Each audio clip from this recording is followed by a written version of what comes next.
그래서 이 안드레의 우리가 배경을 보게 되면은 안드레의 출신지는 바로 안드레 역시 나사렛 동북쪽에 있는 약 한 40km 정도 떨어졌다고 합니다.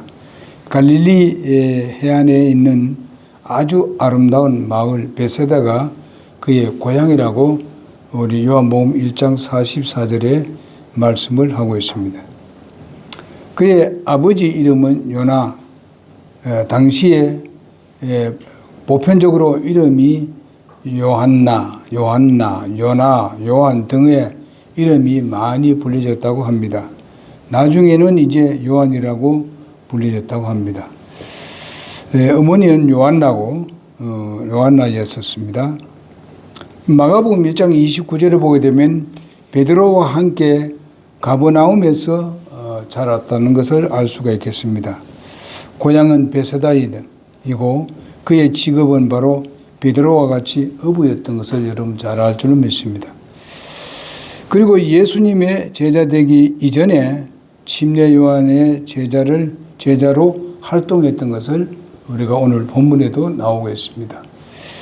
여러분 우리가 잘 알아야 될 것은 제자들 전체가 사실상은요 요한이 복음을 전거했을 때에 예수님이 나타났을 때에 보라 이렇게 했습니다. 세상 죄를 지고 하는 어린 양을 보라 이렇게 했지만은 그 전에 이미 예수님의 오심이 어떤 분이라는 것을 이 침례 요한은 이야기를 했습니다. 여러분 침례 요한과 예수님과 그 사이가 얼마나 차이 있는가 하면 6개월밖에 차이 나지 않습니다. 그러니까 굉장히 그 멀리 있는 것이 아니었고 6개월밖에 차이가 안 났습니다. 왜냐하면 이스라엘에 있어서는 만 30세가 돼야 공적인 사역을 하게 되어 있습니다. 그래서 여기에 그 침례 요한도 공적 사역이 30세부터 시작했고 예수님도 역시 30세부터 했습니다. 그런데 침례 요한이 태어나고 난 뒤에부터 6개월 후에 예수님이 태어나셨기 때문에 6개월 차가 난다는 것을 여러분 알고 성경 말씀을 읽으면 이해가 굉장히 빠를 겁니다. 많은 때에 보게 되면 이게 굉장히 차이 있는 것이 이렇게 얘기해지는데 절대 그렇지 않습니다. 아주 가까운 차이입니다. 그러나 교회가 언제 세워졌느냐 이렇게 했을 때는요 분명히 예수님께서 교회를 세우셨습니다. 그리고 침례 요한은 그 교회를 세운 데 있어서 준비를 했던 사람이다. 이것을 아시면 됩니다. 예수님께로 인도하는 길을 미리 닦은 분이 바로 침례 요한이었고 침례 요한은 하나님의 명령을 따라서 그렇게 했었습니다. 그리고 침례 요한의 탄생도 그냥 하나님께서 그 허락을 하셨기 때문에 태어났습니다. 그리고 이제 예수님은 사실상 사람에게서 태어났다 하더라도 마리아에 태어났지만은 예수님은 바로 하나님께서 성령을 통해서 잉태하셔서 태어난 거하고 이제 침례 요한이 태어난 거하고는 전혀 다르다는 사실을 여러분 알아야 됩니다. 침례 요한은 역시 바로 남녀의 관계에 있어서 성관계에서 태어난 것이고 바로 예수님은 바로 하나님의 성령님을 통해서 태어나셨다 하는 것을 여러분 꼭 기억을 해 주시기 바랍니다. 그리고 이제 여기 보니까 그래도 그 안드레하고 이 요한 복음을 기록한 그 요한하고 두 사람이 지금 예수님 침례 요한이 보라 세상 죄를 지고 있는 어린 양을 보라 했을 때에 그때 예수님을 따르기 시작했습니다. 이제 하나님께서 예수님께서 제자들을 부른 것은 보면은 침례 요한을 따르던 사람들 중에서 예수님이 다니시면서 이제 제자들을 불렀습니다. 그렇게 불렀어요. 그래서 그 제자들을 이제 예수님께서 훈련시켜서 결과는 나중에 이제 성령 충만을 받고 아주 놀랍게 역사했던 그런 것을 보게 됩니다.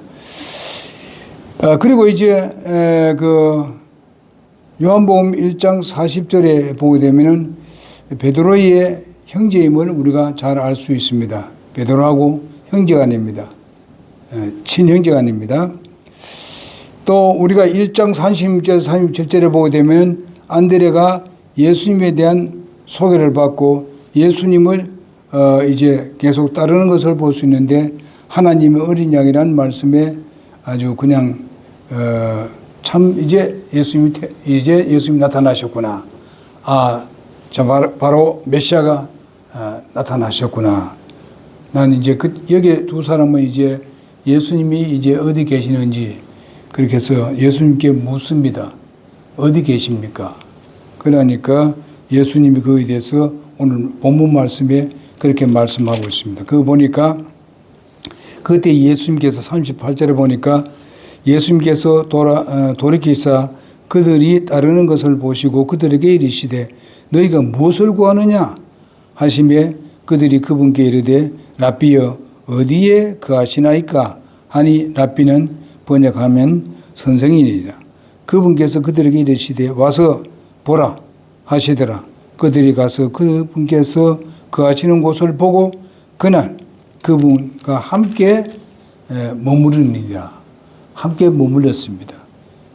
이는 때가 10시쯤이었다. 10시쯤이라고 하게 되면 오후 4시쯤 됩니다. 6시간 차이가 있기 때문에 그렇습니다. 오후 4시쯤 함께 가서 머물렀다 하는 것을 볼 수 있습니다. 그 다음에 보게 되면요, 그 침례 요한은 여러분들 아시다시피 위대한 인격자였었습니다. 1장 29에서 36절에도 이제 침례 요한에 대한 얘기가 나왔습니다만 예수님께 대해서 증언하면서 자신은 완전히 숨기는 분이 바로 침례 요한입니다. 그래서 예수님께로 갈 때에 요한복음 3장 26절에서 30절에 보게 되면 그는 흥하여야 하겠고 나는 쇠하여야 하리라. 제자들이 어떻게 했습니까? 바로 침례 요한의 제자들이 예수께 다 몰려가니까 그 침례 요한은 그것이 당연한 일이다. 그렇게 생각하시고 그에게 얘기하기를 그는 흥하여야겠고 나는 쇠하여야 하리라. 자신을 예수님을 드러내고 난 뒤에 표현을 하고 첫째의 자신은 이제 숨기는 이런 그 침례 요한의 모습을 볼 수 있습니다. 오늘날 사람들 같으면은 오늘날 또 교회 지도자들 같으면은 자기를 드러내기를 굉장히 좋아하지 않습니까? 그리고 굉장히 자기를 아주 외부적으로 드러내다 보니까 결과에서는 자기가 예수님의 자리에 앉는 것을 우리가 보게 됩니다. 그러나 침례 요한은 어떻게 했습니까? 바로 주님만 드러내고 자기는 자꾸만 이제 숨는 모습을 봅니다. 나타내지 않는 것을 봅니다. 여러분 이 침례 요한이 이렇게 겸손하고 이렇게 자기의 주어진 사역을 아주 완료한 그 사람은 성경에서 찾아보기가 힘듭니다.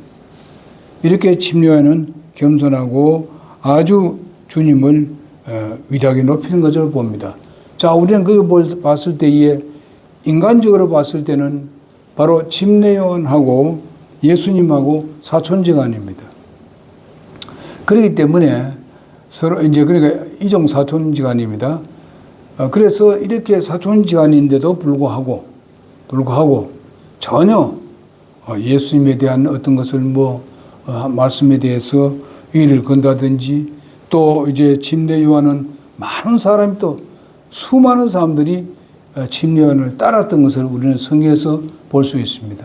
그것도 뭔가 하면 예루살렘에서 무슨 하나님 말씀을 증거한 것도 아니었고 큰 도시에서 증거한 것도 아니었었습니다. 광야에 가서 하나님 말씀을 증거했습니다. 그가 광야에서 복음을 증거한 것은 바로 성경에 이미 대언자들이 예언한 대로 그는 광야에서 말씀을 증거했습니다. 그런데도 불구하고 많은 사람들이 거기 와서 하나님 말씀을 들었을 뿐만 아니라 심지어 바리새인과 서기관들도 와서 침례받기를 원했던 그런 것을 볼 수 있습니다. 그러니까 일반인들은 얼마나 많이 왔겠느냐. 이것을 한번 생각해 보시기 바랍니다.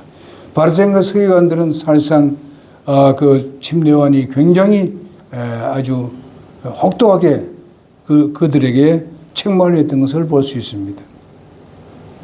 너희들이 바로 침례받기를 원하면은 회개의 열매를 맺고 온대라.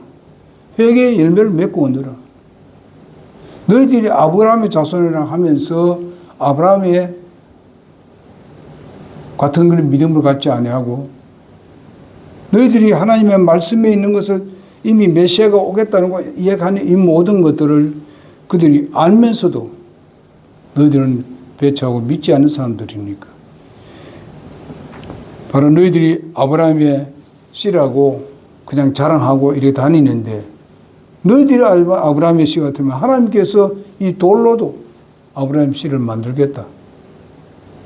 그렇게 아주 책망해 버렸습니다. 이런 것을 우리가 볼 때에 이 침례 요한은 강력한 사람이었을 뿐만 아니라 하나님의 말씀에 대해서 아주 강력하게 증거하는 사람이었습니다. 그리고 그 많은 사람들이 따라서 침례 요한의 제자가 되었습니다. 침례를 받고 그 침례 요한이 증거하는 구약에 있는 그 말씀과 예수님에 대한 그 증거를 그 사람들이 그것을 들었습니다. 그리고 따랐습니다. 그런데 지금 제자들이 예수님이 이제 나타나니까 그 예수님을 다 따라가고 있습니다. 제자들이 다 예수님을 따라가고 있어요. 그러니까 제자들이 이야기를 합니다. 선생님이요. 당신의 제자들이 다 예수님 따라갑니다. 여러분 오늘날 현재의 인간과 인간과 사이에 있어서 일어나는 것을 보게 되면 사실 그럴 수가 있겠는가? 무엇인가 어떻게 꼬투를 잡아서 말이죠. 가지 못하도록 얼마나 방해했을까? 그러나 침례 요한은 하나님 말씀에 절대적으로 복종하는 사람입니다. 그리고 예수님을 메시아로 확신했던 사람입니다. 그렇기 때문에 그분에게로 가는 것이 그것이 바로 정상이다 하는 것을 그는 많은 그 제자들에게 얘기를 했던 것을 볼 수 있습니다. 이렇게 예수님께로 왔는데 예수님께서 이제는 어떻게 했습니까? 제자들을 세워서 그 제자들을 훈련시켜서 자기 사역을 대신할 수 있도록 해야 했었습니다. 예수님은 사실상 자기가 언제 돌아가실 것을, 즉 말하면 천국에 가실 것을 다 알고 계셨습니다. 그동안에 제자들을 훈련시켜야만 했었습니다. 그런데 예수님은 아주 훌륭한 사람들을 뽑은 게 아니었었지 않습니까? 아주 많이 배운 사람을 뽑은 것도 아닙니다. 많이 배운 게 필요 없다는 말은 아닙니다. 예수님 당시에 그랬어요. 정말로 아주 일반적인 사람들, 그리고 별로 알아주지 않는 사람들이었습니다. 그들을 예수님께서 선택해서 제자를 삼았는데 오직 어떤 사람들이냐? 순수한 사람이면서도 또 아주 욕심이 없는 사람들. 그리고 자기 일에 아주 충실한 사람. 현재 자기하고 맡은 그 일에 충실한 사람을 불렀습니다. 그래서 예수님의 제자로 삼았던 것을 볼 수 있습니다. 그 당시에 봤을 때는 바리새인과 서기관들이 굉장히 제자들을 무시했죠. 아주 무시했었습니다. 그렇지만은 결과는 나중에 이제 성령 충만함이 이루어진 후에는 제자들이 그들을 완전히 제압했던 것을 볼 수 있습니다. 그리고 세계를 완전히 흔들어 놓았습니다. 이런 것을 봤을 때에 이게 작은 일이냐. 정말 오늘날 우리를 구원하시고 거듭나게 해주신 주님에 대해서 우리가 감사하고 정말 우리가 세상 사람을 봤을 때 크게 대단한 사람들이 아닐지라도 하나님은 우리를 먼저 구원해 주셔서 주님의 귀한 복음의 사역을 우리에게 맡겨주었습니다. 그러니 우리도 정말 이 겸손된 마음으로 오직 주님만 높이는 여러분과 내가 되기를 간절히 바랍니다. 그래서 침례요한은 사실상 자기는 완전히 숨겨버리고 예수님만 높이는 그런 모습을 볼 수 있습니다. 그리고 우리가 1장 37절에서 39절에 보면 두 제자가 등장하는데 한 제자는 아까 말한 대로 안드레였고 한 제자는 요한이었습니다. 여러분 요한복음을 기록하면서 요한은 자기 이름을 나타내지 않았습니다. 하나님이 사랑하시는 자. 항상 그렇게 예수님이 사랑하시는 자라고 말씀을 해 주셨습니다. 그리고 이제 두 제자가 예수님을 쫓으니까 예수님께서 이제 아까 말한 대로 무엇을 구하느냐 질문했을 때 어디에 계십니까? 질문했습니다. 왜 그들이 이런 질문을 했을까? 그것은 그분의 숙소를 알고 그분을 만나서 수시로 교제하기 위함이었습니다. 그리고 배우기 위함이었습니다. 교훈을 배우기 위해서였습니다. 그분이 우리의 정말 조상들이 사모하고 흠모하던 어린 양 정말 메시아라면 정말 그분과 함께 사귀고 깊은 사귐을 갖고 싶은 그런 열망이 그에게 있었던 것을 볼 수 있습니다. 여러분과 내가 구원을 받고 하나님의 자녀가 되었으면 예수님에 대해서 더 알기를 원하는 그런 마음이 있어야 됩니다. 그러니까 교제하기 위해서 여러분 교회란 것은 바로 어느 곳인가 무엇을 말하는가 성경에서 분명히 말씀하기를요 교회는 예수 그리스도의 몸이라고 말씀했습니다. 그러면 우리는 함께 모이는 일에 대해서 우리가 최선을 다해야 되는 겁니다. 정말 여러 가지 바쁜 일이 있고 있습니다만은 그러나 좀 내가 몸이 좀 피곤할지라도 예배에 모인 데 최선을 다해야 됩니다. 그렇게 할 때에 주님을 우리가 배울 수 있는 것입니다. 예수님이 어떤 분이라는 것을 더욱 크게 느낄 수가 있는 것입니다. 그러면서 내가 성장하게 되는 것입니다. 이렇게 안드레와 요한이 예수님과 함께 머물면서 함께 거하면서 배우기를 원하는 것을 볼 수 있습니다. 그래서 저희가 가서 계신 데를 보고 그날 함께 거했다고 말씀하고 있습니다. 아까 말씀을 드린 대로 바로 오후 4시쯤 거기에 거하게 되었습니다. 그는 요한이 전한 설교를 듣고 귀담아 실행했던 사람이 바로 안드레요 요한이었습니다. 여러분 요한은 사실상 얼마나 예수님과 가까이 했는가 하는 것을 알 수가 있겠습니다. 정말 예수님의 품에 항상 기대어 있는 사람이 바로 요한이었습니다.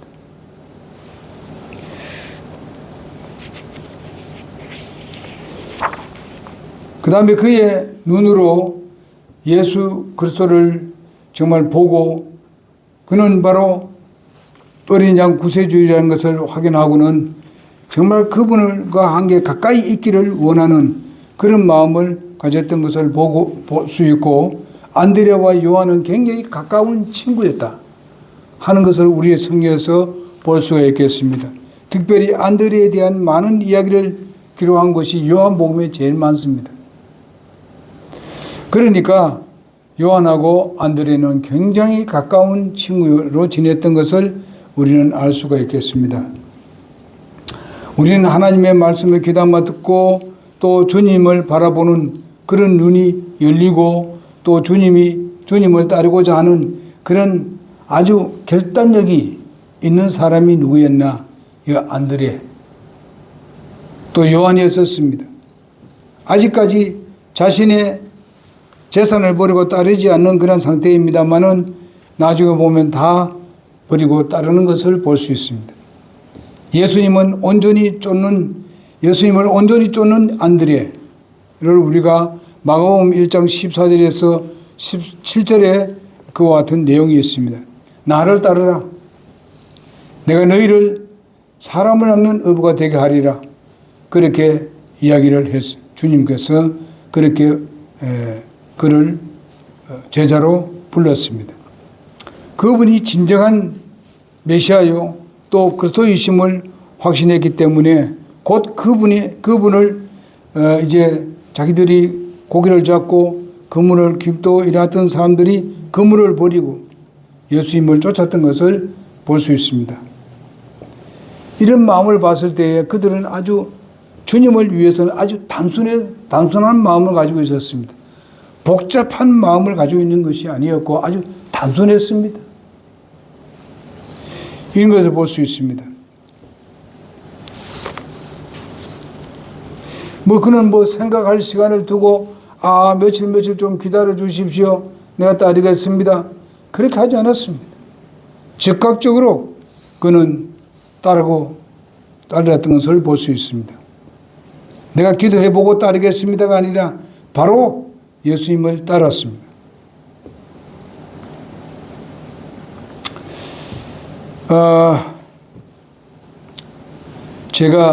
저도 사실상 처음에 아이들을 가르치다가 결과서는 나도 이제 신학교 갈 마음이 생겼습니다. 그래서 결과서는 시골에 내려가서 이제 그때 구정 때 내려가서 이제 담임 목사님의 설교를 들었습니다. 요한복음 21장의 말씀을 듣고 베드로에 대한 것을 생각하고 그 다음에 그것을 따르기로 결심하고 그러고 난 뒤부터 바로 제가 그때 제천에서 제가 서사로 일했었는데 그 제천에 가 있을 때에 올라가서 바로 제가 사표를 했습니다. 사표를 했습니다. 소위 말하면 제가 그 회사에다 그냥 내가 그만하겠다고 이 얘기를 하고 내려왔어요. 그래서 바로 이제 신학교 간다고 그렇게 했었습니다.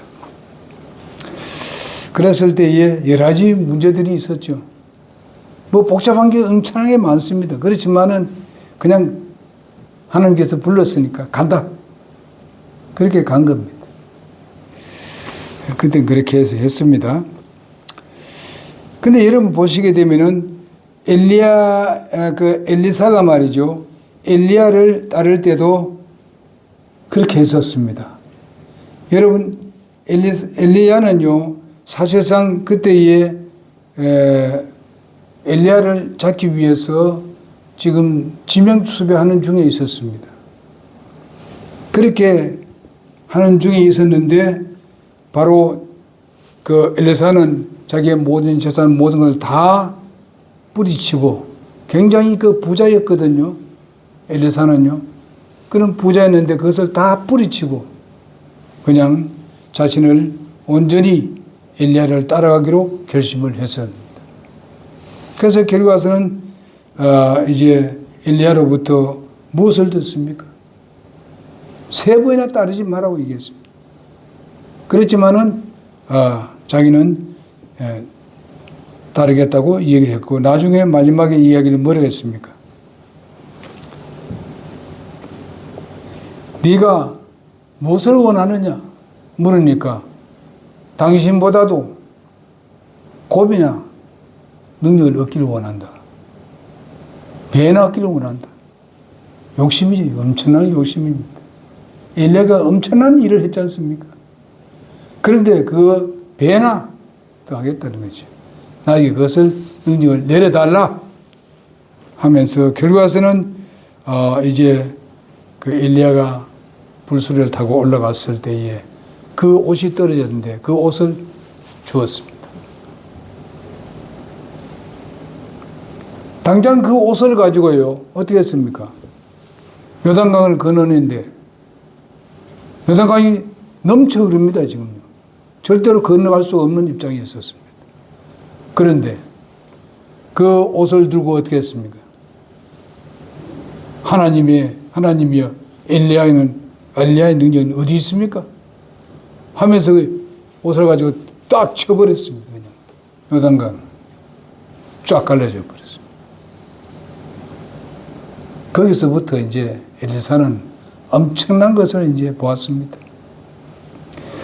그래서 실제적으로 성경적으로 이렇게 보게 되면은 그 능력을 베풀어 기적을 베푼 걸 보게 되면요, 꼭 배입니다. 엘리야보다도 배나 더 능력을 발휘했던 것을 볼 수 있습니다. 여러분, 우리가 알아야 될 것은 이 엘리사가 자기 가족들하고 이제 헤어질 때에 자기가 몰던 어떻게 합니까? 그 수레를 이제 뭡니까? 이렇게 쟁기라고 말하겠죠. 우리나라 같으면요. 그것을 다 불러 태워버렸습니다. 그리고 나올 때에 그 동네 사람을 불러놓고 잔치를 벌였습니다.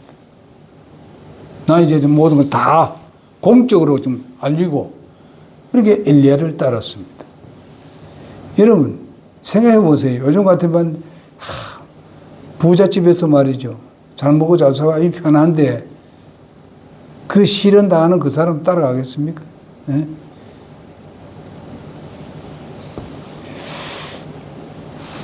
언제 붙잡힐지도 모르는데. 그리고 그를 얼마나 조롱했습니까? 생도들이 조롱하고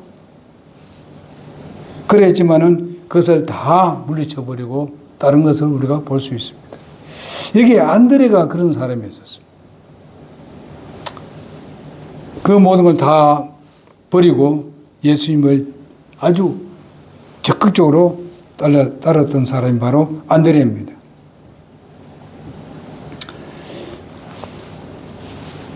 그래서 자신의 삶의 터전을 포기할 정도로 예수님이 그에게는 아주 목숨이요 소중히 하셨습니다. 비장한 결단을 내리게 된 것을 볼 수 있습니다. 아까 엘리사가 그런 것 같이 비장한 결단을 내렸습니다. 안드레의 생애에 정말 보게 되면은 잊을 수 없는 것이 있습니다. 바로 세상 죄를 지워가는 하나님의 어린 양이라는 그런 어떤 확실한 그런 것, 이것이 참 중요하지요. 이제는 그를 보았습니다. 그러니까 이제는 뭐 내 생애 전체 그에 드리겠다는, 이미 벌써 그 안에서는 이미 구원의 확신이 있었습니다만은 예수님에 대한 이야기를 들어서 예수님을 얼굴을 보지 못했는데 이제 얼굴을 봤습니다. 뭐 예수님 얼굴을 봤을 때 예수님 얼굴이 우리 그 보통 사람하고 별 다른 것은 하나도 없었습니다. 그러나 바로 누구의 말을 듣고 그렇습니까? 침례 요한의 말을 듣고 거기에 대한 것을 이분이 분명하다 따랐습니다. 그리고 갈릴리 해변에서 배와 그물을 버리고 예수님을 쫓겠다는 그런 생애를 완전히 하나님 앞에 드리는 이것이 바로 소명입니다. 거기에는 구원과 소명이 정확했습니다. 초대교회의 문서에 보면은요, 먼저 부름받은 사람이 누구였냐 하는 거면 안드레가 먼저 부름을 받았습니다. 소명에 대해서. 이런 것을 봤을 때에 참 그는 놀라운 분이었고 또 놀라운 결단을 내린 사람이 있었습니다. 안드레의 뜻은, 안드레의 이름의 뜻이 무엇인가 하면 바로 사람다운 사람, 남자다운 사람, 이런 뜻이 있습니다. 안드레라는 이름의 뜻이 사람다운 사람, 남자다운 사람. 사실상 그의 생애를 보면요, 그런 생애를 살았습니다.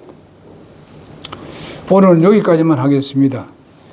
이런 가운데서, 여러 가지 시련 가운데서도 제일 먼저 예수님으로부터 부름을 받고, 그 후에 이제 요한도 부름을 받았습니다만은, 부름을 받고, 이렇게 구원의 확신을 갖는 가운데 또 예수님이 부를 때에, 소명할 때에 그 소명에 절대적으로 복종했다는 사실입니다.